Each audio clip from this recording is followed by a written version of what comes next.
Sa gitna ng flood control scam mo, confidential funds at national budget insertion, may pag-asa pa bang mawala ng tuluyan ang korupsyon sa gobyerno? Yan, matagal na talaga. Wala na eh. Marami nga. ng buong mundo, buong mundo, ng buong Pilipinas yan Kaya nga eh. Ito ba, may pag-asa pa kahit katiting.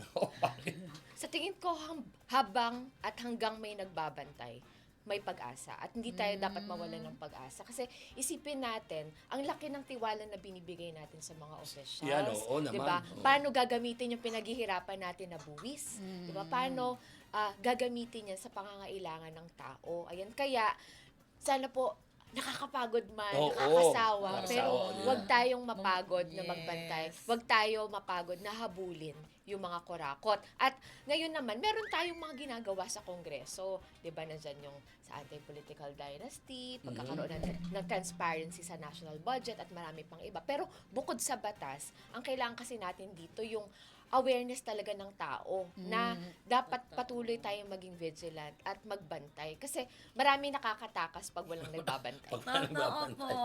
Ano po ang mga maimumungkahin nyo para mabawasan o kaya matigil ang korupsyon natin dito sa gobyerno? Yung isa sa mga pangunahin naming mungkahi, tanggalin na yung mga pork funds in nature. Ayun. Ibig sabihin yung mga malalaking tipak. Tipak. Ng Oo, pondo. malaki-laking tipak ng pondo. Tama po. Hindi mo alam, hindi ka sigurado kung saan talaga mapupunta. Yun. Kung sa Correct. kailan ba talaga napupunta. Kasi dyan yung nagsisimula eh, di ba? Pag may discretion na involved at hindi talaga needs-based, no? So, tanggalin yung mga pork funds kasi dapat yan nakalapat talaga sa pangailangan ng tao at hindi sa discretion ng kahit sinong kumbaga sa politiko. budget mo, baon mo ito, sakto-sakto lang. Oo, kasi pag malaki. Yes. Eh kung may extra, pwede naman.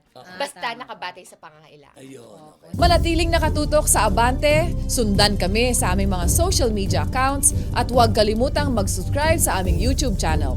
DWAR Abante Radio para sa eksklusibong balita.